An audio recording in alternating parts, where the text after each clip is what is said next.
El Evangelio según Juan, capítulo 4, versículos del 1 hasta el 26. Jesús sabía que los fariseos se habían enterado de que él hacía y bautizaba más discípulos que Juan, aunque no era Jesús mismo quien los bautizaba, sino sus discípulos. Así que se fue de Judea y volvió a Galilea. En el camino tenía que pasar por Samaria. Entonces llegó a una aldea samaritana llamada Sicar, cerca del campo que Jacob le dio a su hijo José. Allí estaba el pozo de Jacob y Jesús, cansado por la larga caminata, se sentó junto al pozo cerca del mediodía. Poco después llegó una mujer samaritana a sacar agua y Jesús le dijo: «Por favor, dame un poco de agua para beber». Él estaba solo en ese momento porque sus discípulos habían ido a la aldea a comprar algo para comer. La mujer se sorprendió, ya que los judíos rechazan todo trato con los samaritanos. Entonces le dijo a Jesús: «Usted es judío y yo soy una mujer samaritana. ¿Por qué me pide agua para beber?» Jesús contestó: «Si tan solo supieras el regalo que Dios tiene para ti y con quién estás hablando, tú me pedirías a mí y yo te daría agua viva». «Pero Señor, usted no tiene ni una soga ni un balde», le dijo ella, «y este pozo es muy profundo. ¿De dónde va a sacar esa agua viva? Además, ¿se cree usted superior a nuestro antepasado Jacob, quien nos dio este pozo? ¿Cómo puede usted ofrecer mejor agua que la que disfrutaron él, sus hijos y sus animales?» Jesús contestó: «Cualquiera que beba de esta agua pronto volverá a tener sed, pero todos los que beban del agua que yo doy no tendrán sed jamás. Esa agua se convierte en un manantial que brota con frescura dentro de ellos y les da vida eterna». «Por favor, Señor», le dijo la mujer, «deme de esa agua. Así nunca más volveré a tener sed y no tendré que venir aquí a sacar agua». Jesús le dijo: «Ve y trae a tu esposo». «No tengo esposo», respondió la mujer. «Es cierto», dijo Jesús, «no tienes esposo, porque has tenido 5 esposos y ni siquiera estás casada con el hombre con el que ahora vives. Ciertamente dijiste la verdad». «Señor», dijo la mujer, «seguro que usted es profeta. Así que dígame, ¿por qué ustedes los judíos insisten en que Jerusalén es el único lugar donde se debe adorar, mientras que nosotros, los samaritanos, afirmamos que es aquí, en el monte Gerizim, donde adoraron nuestros antepasados?» Jesús le contestó: «Créeme, querida mujer, que se acerca el tiempo en que no tendrá importancia si se adora al Padre en este monte o en Jerusalén. Ustedes, los samaritanos, saben muy poco acerca de aquel a quien adoran, mientras que nosotros, los judíos, conocemos bien a quien adoramos, porque la salvación viene por medio de los judíos. Pero se acerca el tiempo, de hecho ya ha llegado, cuando los verdaderos adoradores adorarán al Padre en espíritu y en verdad. El Padre busca personas que lo adoren de esa manera, pues Dios es espíritu. Por eso, todos los que lo adoran deben hacerlo en espíritu y en verdad». La mujer dijo: «Sé que el Mesías está por venir, al que llaman Cristo. Cuando Él venga, nos explicará todas las cosas». Entonces Jesús le dijo: «Yo soy el Mesías». Amén. Hermanos, desde el principio de este Evangelio, concretamente en el capítulo 1, versículo 24, vimos que los fariseos estaban muy interesados en el ministerio de Juan el Bautista debido a toda la fama y repercusión que había generado. Y por ello enviaron una comisión desde Jerusalén para averiguar quién era realmente este profeta y por qué acompañaba sus mensajes de arrepentimiento con la señal del bautismo en agua. Debido a todo esto, cuando el Señor Jesús se enteró de que los fariseos habían recibido la noticia de que él hacía y bautizaba más discípulos que Juan, decidió marcharse de Judea y volver a Galilea, pasando por Samaria, pues no deseaba obtener tanta fama de forma inmediata, ni tampoco enfrentarse tan pronto con los líderes religiosos de Israel. Entre medias de esta información que el capítulo 4 de Juan nos ofrece, y como vimos el domingo pasado con mayor detenimiento, se nos comparte el matiz de que Jesús mismo no bautizaba, sino sus discípulos, Y esto, más allá de un acto preventivo para que ningún seguidor de Jesús se envaneciese por haber sido bautizado físicamente por el Señor, es también un suceso de gran testimonio para nosotros, ya que nuestro Señor Jesús daba la oportunidad a sus discípulos de discipular y bautizar a otros discípulos mientras sus primeros discípulos estaban siendo discipulados. Es decir, que no debemos esperar a ser perfectos, grandes conocedores de la palabra y poseer un largo currículum para recién comenzar con la labor que el Señor nos encomienda a todos: hacer discípulos y bautizarles en el nombre del Padre, del Hijo y del Espíritu Santo. Pero evidentemente esto tampoco significa que cualquiera pueda discipular y bautizar. Debemos ser discípulos disciplinados para discipular a otros y no nos debemos quedar estancados como niños espirituales, pues en verdad debemos crecer y proseguir con el camino que Jesús nos ha marcado. Él es el camino. Volviendo al texto, en el versículo 4 se nos da la información de que la ciudad de Samaria, donde se encontraba Jesús, se llamaba Sicar, lugar que se encontraba cerca del campo que Jacob había dado a su hijo José, y donde, según Josué, capítulo 24, versículo 32, se enterraron los restos de José también, llevados desde Egipto. Parece ser que cerca de allí se hallaba la fuente de Jacob, y fue allí donde Jesús decidió reposar por un tiempo tras un largo viaje, siendo más o menos mediodía. Y este lugar, que ha pasado por diferentes manos a lo largo de la historia y que hoy en día está bajo la custodia de una iglesia ortodoxa griega, fue el escenario donde Jesús pudo hablar con la samaritana sobre la verdadera adoración que agrada a nuestro Señor. Pero vayamos por partes. Primeramente se nos informa que Jesús se encontraba solo cuando apareció una mujer samaritana a sacar agua del pozo, pues sus discípulos se habían adentrado en la ciudad para conseguir víveres para comer y seguir con el viaje. En cuanto el Señor vio a la mujer, le pidió directamente que le diese de beber, y la mujer se sorprendió de que se lo pidiese a ella. Observaba que Jesús era un judío, y los judíos y los samaritanos no compartían entre sí. Jesús le respondió a la mujer que si conociese el don de Dios y quién era el que le pidió agua, sería ella quien le pediría agua, y él le daría agua viva. Y claro, ¿quién es el regalo o el don de Dios por excelencia? Pues evidentemente Cristo, Dios Hijo. Él es el don de Dios. Él es el regalo más preciado de nuestro Señor. Y si la samaritana lo hubiese conocido desde el primer momento, le hubiese pedido directamente que le diese esa agua viva, pues solo el Hijo conoce al Padre y solo Él decide a quién revelarse. Y eso es lo que estaba sucediendo aquí mismo. El Señor se estaba dando a conocer a esta samaritana y lo hacía con paciencia. Ciertamente la mujer no entendía de primera mano el trasfondo espiritual de las palabras de Jesús y en consecuencia tomaba las palabras del Señor de forma literal, tal y como lo hizo el fariseo Nicodemo, ¿recordáis? Con la diferencia de que este líder era maestro de Israel y esta samaritana era una humilde mujer que tenía una vida alejada de Dios.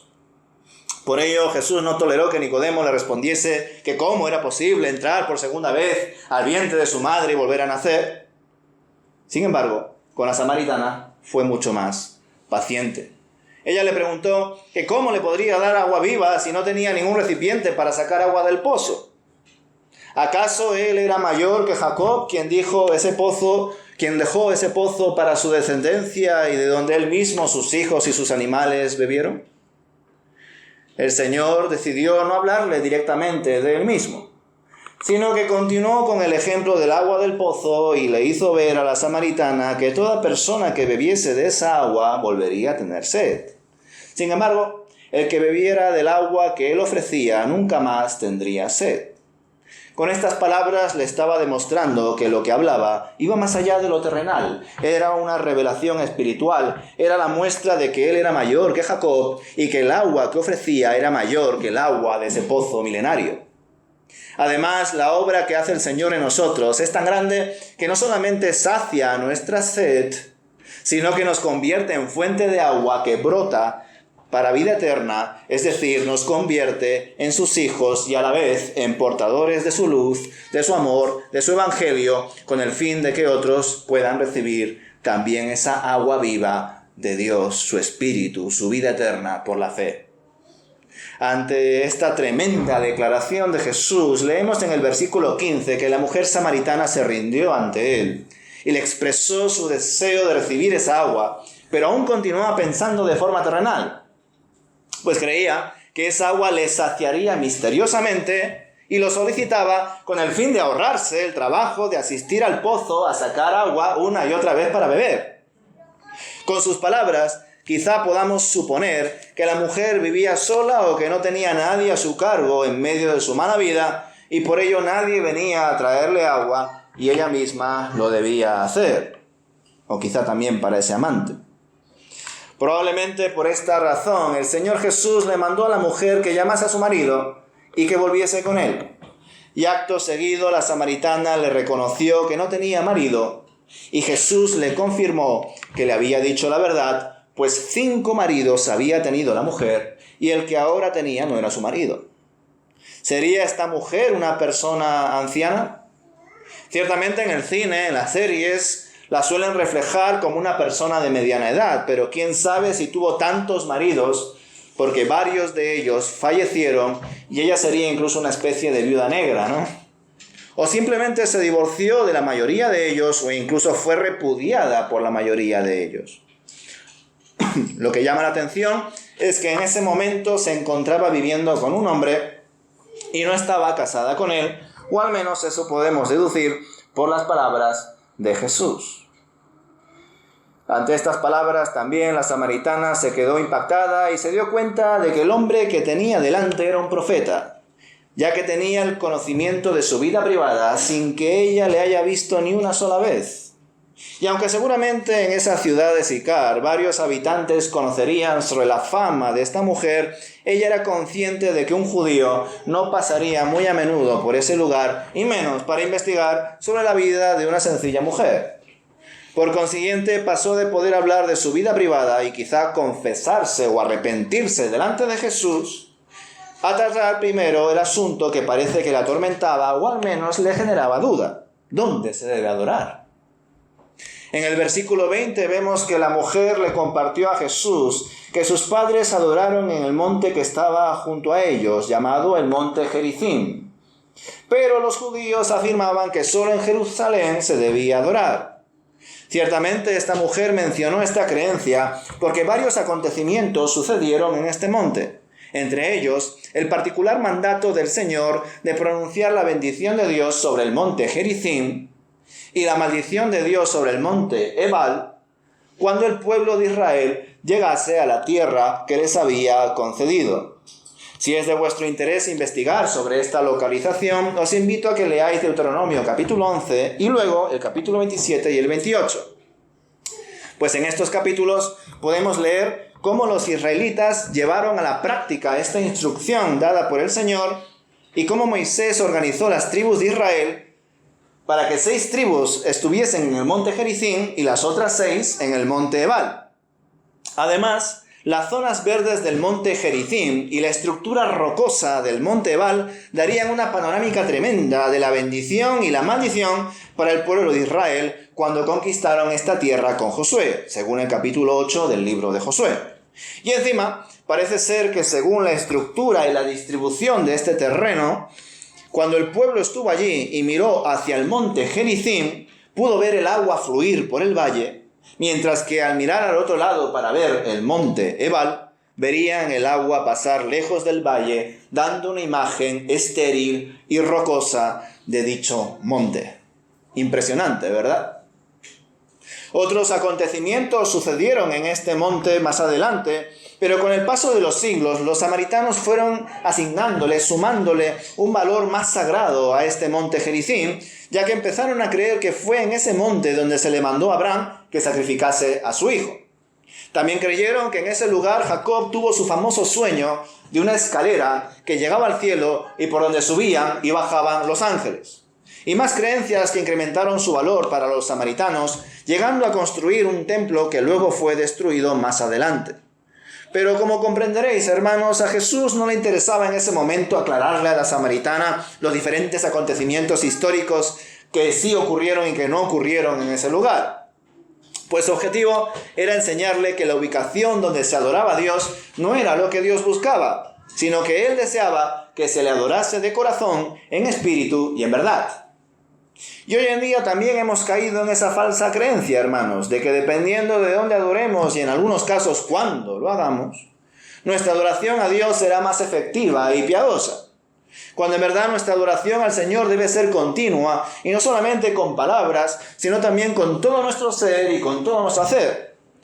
Que ojalá toda nuestra vida pueda rebosar esa adoración buscando cumplir la voluntad de Dios y guardando sus mandamientos en todo tiempo, pues sólo así demostramos de verdad que le amamos.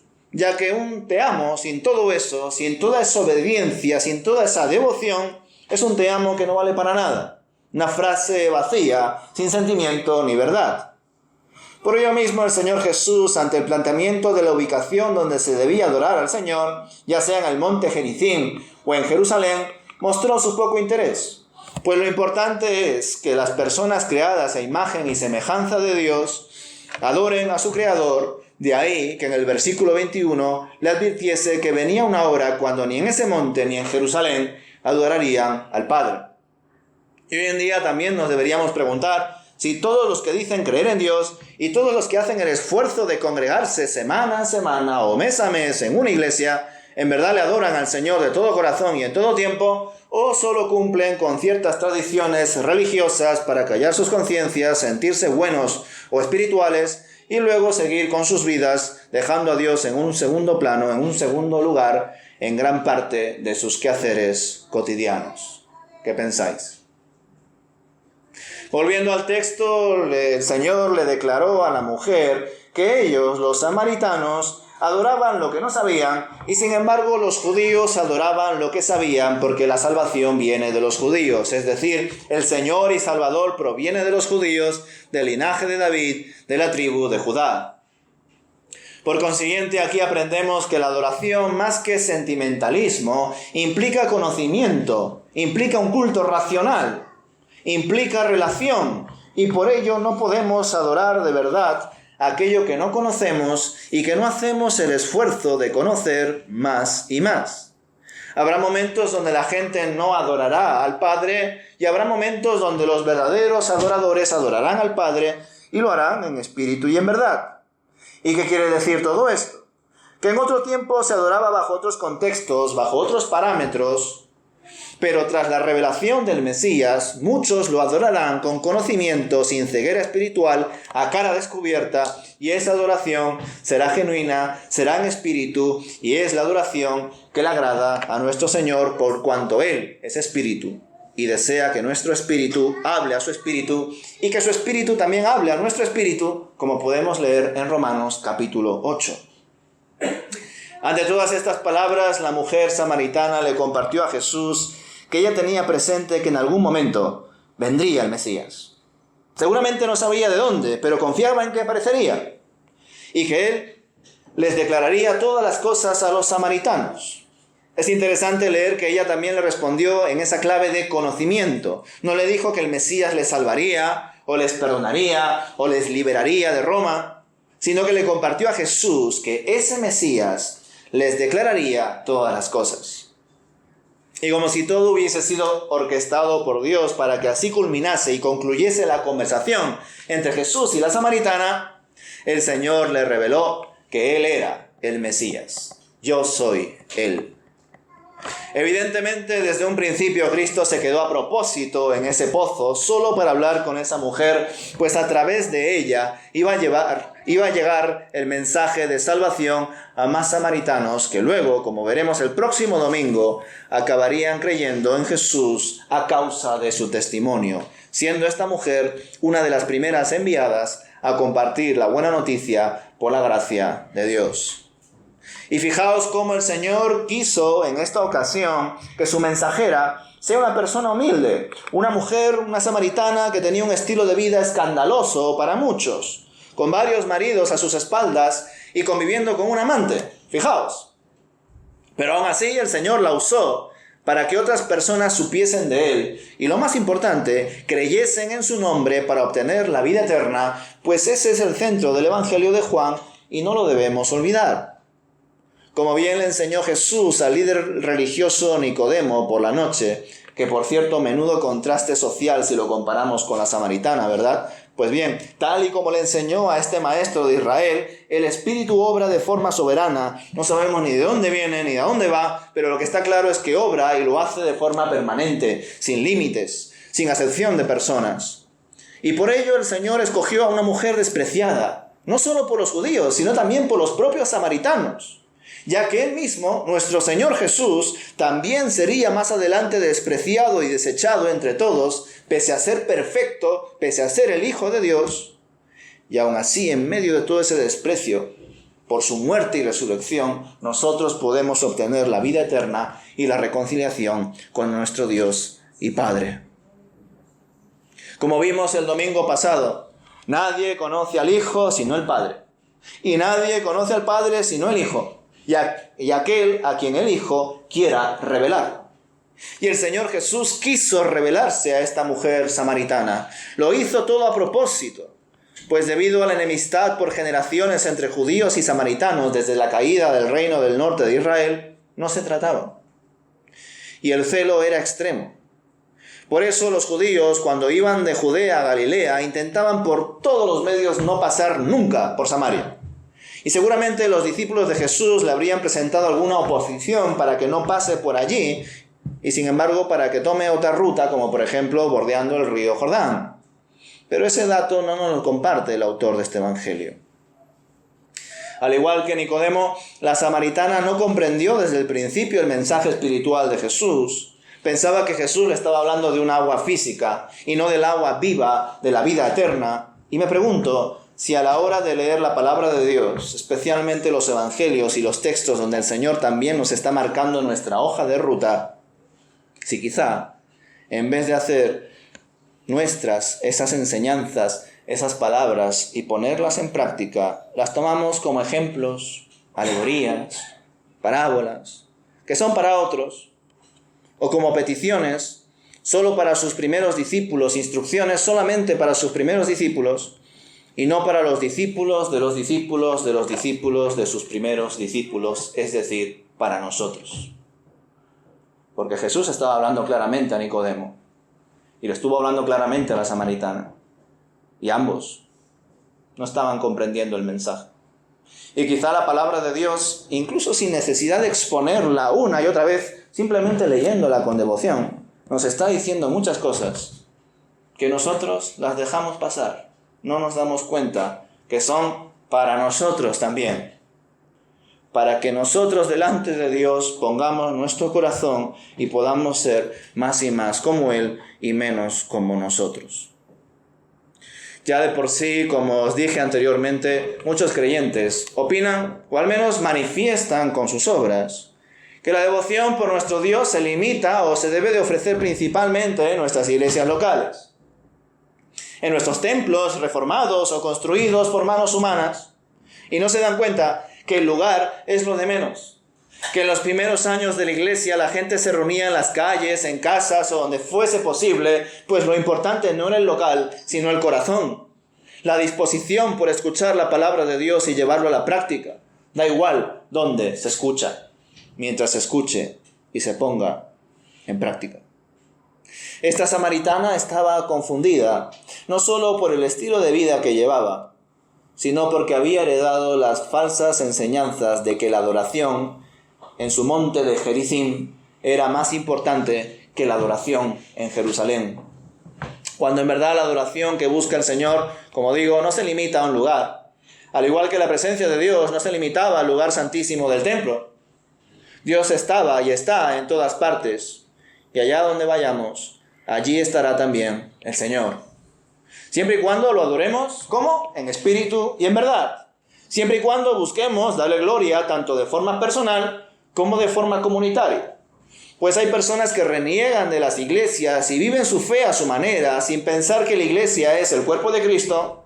Y luego hay otras personas que limitan su comunión con Dios a los domingos, y se les olvida que cada uno hemos sido constituidos sacerdotes delante del Señor y que por tanto cada uno debe ser capaz de gestionar su vida espiritual delante de Él. No debe esperar al domingo recién para hacer cuentas. Así que hermanos, busquemos el equilibrio, Busquemos el conocimiento y la adoración genuina de nuestro Señor, pues solo de esa manera podemos vivir en comunión con Dios. Solo de esa manera podemos conocerle y servirle según sus directrices, según su hoja de ruta.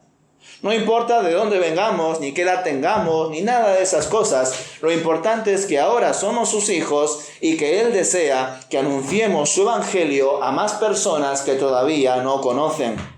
Pero que el Señor desea que se sumen a su iglesia por medio de nosotros, al igual que con esta mujer samaritana, más samaritanos de Sicar se sumaron a este evangelio, a esta buena noticia, al reino de Dios por fe y obtuvieron la vida eterna. Así que hermanos, que el Señor haga su voluntad a través de nosotros.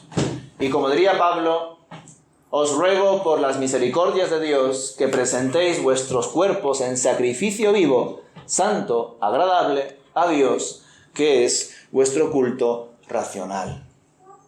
Una adoración espiritual, una adoración que muestre, por supuesto, emoción, pero también conocimiento. Porque si no conocemos lo que adoramos, no estamos adorando a Dios, estamos adorando otra cosa. Así que el Señor nos dé sabiduría a la hora de seguir investigando lo que significa adorar a Dios en espíritu y en verdad. Amén.